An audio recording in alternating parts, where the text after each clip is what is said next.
Intercultural neighborhood development. This is an ongoing, very organic community process. If we described what this process looked like as it took place in Renfrew Collingwood in the past several years, where would we start? Well, in 2007, a seed was planted when this film was released, where strangers become neighbors. It's a story of a local institution which was born to facilitate the integration of newcomers in Vancouver's Renfrew Collingwood neighborhood. The film tied together a lot of elements of neighborhood work across many years, and it gave us a perspective on a big picture in which threads of our work come together. It also received a lot of interest from the academic community, and Collingwood Neighbourhood House began to receive requests to share expertise on the topic of intercultural neighborhood development. It became clear that we have expertise which we can share and use to expand our opportunities and partnerships, and we also have a product from which we could potentially generate income because it has value to others. And in 2008, the government was encouraging nonprofits and businesses towards social enterprise. If the neighborhood house could generate income through social enterprise, those dollars could be used to develop our community's unique interests, even beyond the interests of our funders. As we went along, we started to expand on this idea as part of the mission of Collingwood Neighbourhood House, which is community development. To this effect, 4 strategic directions were identified: increased diversity of people, innovation of methods, and ongoing reinvention of our plan to suit a changing community, engagement of our community as a way to increase interaction and a way to achieve common goals, lifelong learning as a way to continue this ongoing process of development. In 2010, a fellowship opportunity arrived for Paula Carr, Collingwood Neighbourhood House partner, to gain more content and connections to build upon our social enterprise idea. We reflected upon 25 years of development of Collingwood Neighbourhood House. We established a digital resource library, an archive of stories, video, articles, and papers to preserve our living history. And we developed a succession plan, along with coaching and mentorship of a new executive director. In 2011, quite a bit of active development started to happen, which was all about deepening intercultural practice. Community strategist Paula Carr, in exploring her leadership, began to initiate community relationships even beyond Renfrew Collingwood. The coaching and mentorship of a new executive director in the preceding year led to the exploration of leadership within other community members too. These explorations were made through various capacity-building efforts, which gave us a chance to reflect upon our own leadership skills, our capacity for intercultural development, and opportunities for co-creation among us. With the help of community mentors, advisors, and volunteers, we examined our own history through stories that year, and also documented Collingwood Neighbourhood House's pathway to development. The other main development starting in 2011 is brand design, part of our effort to create a market for our intercultural expertise. The design was informed by explorations made through neighborhood interviews. It also involved getting the distribution, sales, and rights to the film, where strangers become neighbors. We created some materials about interculturalism, including PowerPoint visuals, to help us speak with others about it. And in general, the brand design process gave us more understanding on how to share interculturalism. Our service offerings include coaching, mentoring, presentations, workshops, facilitation, and tours. The effect was that we increased the confidence to share intercultural practice in other sectors, and that encouraged more investments and discussions with universities, foundations, British Columbia Government Nonprofit Initiative, and Social Planning and Research Council of British Columbia. All of this development happened in 2011. In 2012, we continued to build upon this development. We know that the Collingwood Neighbourhood House workforce is dynamic and interculturally skilled. But intercultural development at this point was still seen as a project. So the question came up, how do we make interculturalism a part of daily interactions where it can really affect a change? Interactions at work, home, and in our social life. This is a question that we started to carry around with us as we went about the process of developing interculturalism in Renfrew Collingwood.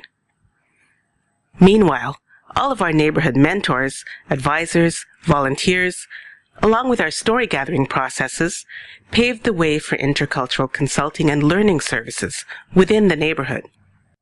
It was suggested that our community come together and form a common message as a way to be able to talk with others about interculturalism. It was suggested that the community identify a common goal to work towards together. It was suggested that our board members should be diverse, ensuring representation from as many different types of people as possible. We were encouraged to engage varied ages of people as well. We should experiment with creative ways of instilling interculturalism and see what works and what doesn't work. We should do more face-to-face work because interculturalism at the neighborhood level certainly presents the advantage of personal human connection. And finally, we should always think towards a succession to evolve culture so that our work can be sustainable and continually growing. In response to some of these suggestions, neighborhood communicators were established. This is a circle which meets to discuss and implement ways of telling more people about interculturalism. Meanwhile, as a bit of an overlap to our intercultural consulting and learning services, our neighborhood learning and development was continuing to grow as well. We continued gathering neighborhood stories, and during 2012, the focus of our stories was on our local, organizational, and network development. There were some spin-offs which occurred as a sort of ripple effect of our story gathering, as well as local storytelling workshops which preceded and informed our own storytelling processes. The creation of neighborhood stories also created opportunities for intercultural dialogues. That, in turn, allowed us a time and space to recognize our own intercultural actions, and again, increased confidence in our capacity. Also in 2012, we continued to look for more community partners. And as a further development of all the brand design work we had done in the preceding year, in 2012, Renfrew Collingwood became a destination for intercultural learning. This generated more partners and dollars as we continued to offer intercultural services.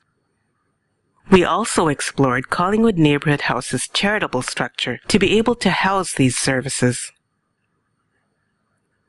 And in 2013, we built upon and further developed and updated these accomplishments. Our networks continue to broaden to other sectors. We continue the examination of our settlement and welcoming efforts, and we also started new dialogues with our local schools to look at ways of recognizing and practicing interculturalism in the daily lives of our local youth and educators. As a result of our search for community partners, the Community Partners Circle was established in 2013, a group of members from community organizations who see the value of organizations working together, pooling their networks and common goals in order to effect widespread social change. The community partners put out a neighborhood survey which determined that a tactile application of interculturalism would be good for our community and could increase health at the same time. So intercultural neighborhood development gave way to interactive, which is interculturalism through physical activity. We gained a major partner, the University of British Columbia School of Kinesiology, which offers a class called Interculturalism, Health, and Physical Activity. Interactive is made up of 4 main circles. The Community Partners Circle, from where it originated. The Connectors Circle, a group of diverse community members at the grassroots who are actively engaged in making new connections using physical activity as the tool. Interactive also engaged the Communicators Circle, which was established in the preceding year.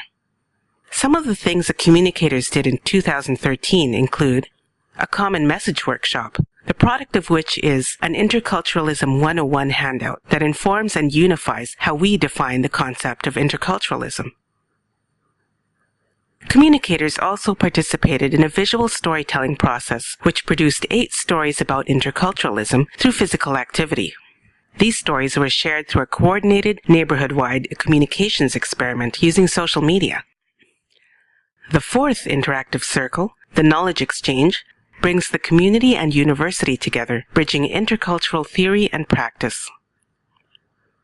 And also in 2013, as a result of the big question planted in our minds in the previous year, a plan was established with the Collingwood Neighbourhood House Executive Director to integrate interculturalism in daily interactions by looking at a variety of things through an intercultural lens, for example, the website, staff meetings, cultural arts and social planning, etc., and strategic planning. 18 contractors helped to implement this plan, and other local community partners are exploring similar strategies. In 2014, Interactive's mandate is expanding in a deliberate effort to connect the connectors in Renfrew Collingwood. Not only those within the established connectors circle, but also those natural connectors who go about their own daily lives with a tendency to be able to spot and connect people and encourage them into community life. Some connections are made through physical activities, some are made through art, through food, through social networks. Interactive is now expanding their mandate to include all these possibilities so that we can broaden our reach as well as bridge and deepen relations between different groups. Also in 2014, our intercultural consulting and learning services continues to increase our revenue, partnerships, and dollars. And we continue to integrate interculturalism into Renfrew Collingwood's Social and Cultural Plan, Arts and Culture Plan, and Health Plan. These processes affected a lot of development throughout the years. We're discovering methods which work well for instilling interculturalism in our neighborhood. But what didn't work? In examining our big picture, it's important to see that the process did include, and will always include, things which didn't work out too. Some consulting and funding proposals, ideas and possible collaborations which didn't go further, yet it's a part of our whole explorations and finding out what can work for Renfrew Collingwood's intercultural neighborhood development. We started out with one small, central seed of possibility, and from there, our neighborhood interculturalism continues to grow outward, broadening its reach.